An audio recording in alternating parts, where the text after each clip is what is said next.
समय से पहले तैयारी। एक किसान का खेत समुद्र के किनारे पर था। उसने इस खेत को किसी अन्य किसान को इस खेत में काम करवाने के लिए कई विज्ञापन दिए, लेकिन ज्यादातर लोग समुद्र तट पर स्थित खेत में काम करने के इच्छुक नहीं थे।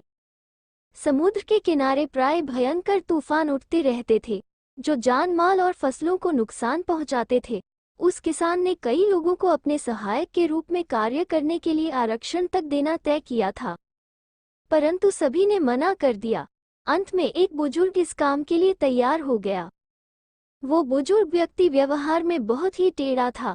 वो बहुत काम बोलना पसंद करता था और उसका शरीर दुबला पतला था। वो बुजुर्ग व्यक्ति किसान के पास आया। किसान ने उस बुजुर्ग व्यक्ति से पूछा, खेती किसानी जानते हो? उस बुजुर्ग व्यक्ति ने उत्तर दिया, हाँ, मैं खेती जानता हूँ और मैं उस समय सो सकता हूँ जब तूफान आ रहा हो। बुजुर्ग आदमी के इस जवाब से किसान बिल्कुल संतुष्ट नहीं था, किंतु उसके पास उसे रखने के अलावा और कोई दूसरा रास्ता नहीं था। वो बुजुर्ग व्यक्ति सुबह से शाम तक खेत में काम में लगा रहा था। किसान भी उसकी काम से संतुष्ट था। एक रात समुद्र की ओर से तूफान की खौफनाक आवाजें आने लगी।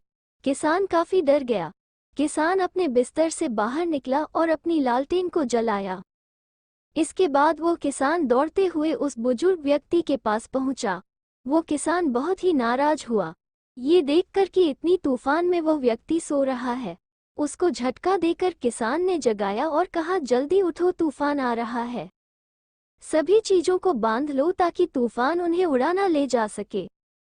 उस आदमी ने करवट बदलते हुए कहा, नहीं श्रीमान, मैंने आपसे पहले ही कहा था कि मैं उस समय सो सकता हूँ जब तूफान आ रहा हो। उस किसान को बुजुर्ग आदमी के इस दो टूक उत्तर से बहुत गुस्सा आया। वो तत्काल उसे नौकरी से निकालना चाहता था, लेकिन वह तूफान से बचाव के लिए बाहर भागा। बाहर का नजारा देखकर वह व्यक्ति आश्चर्यचकित और खुश हुआ। उसने देखा कि खेत में सूखी घास के ढेर तिरपाल से ढके हुए थे। सभी गाय अपने तबेले में बंधी है और मुर्गियां अपने दरबे में हैं। साथ ही साथ दरवाजे बंद थे। हर चीज भी बंधी थी और एकत्रित थी। कुछ भी तूफान में उड़ नहीं सकता था। किसान को तब जाकर उस बुजुर्ग आदमी की बात का अर्थ समझ में आया। वो किसान अपने बिस्तर की ओर लौटा और आराम से सो गया। कहानी से सीख।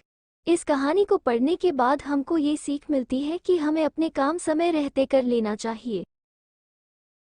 आपको ये कहानी पसंद आई हो तो लाइक, शेयर, सब्सक्राइब और कमेंट जरूर करें। धन्यवाद।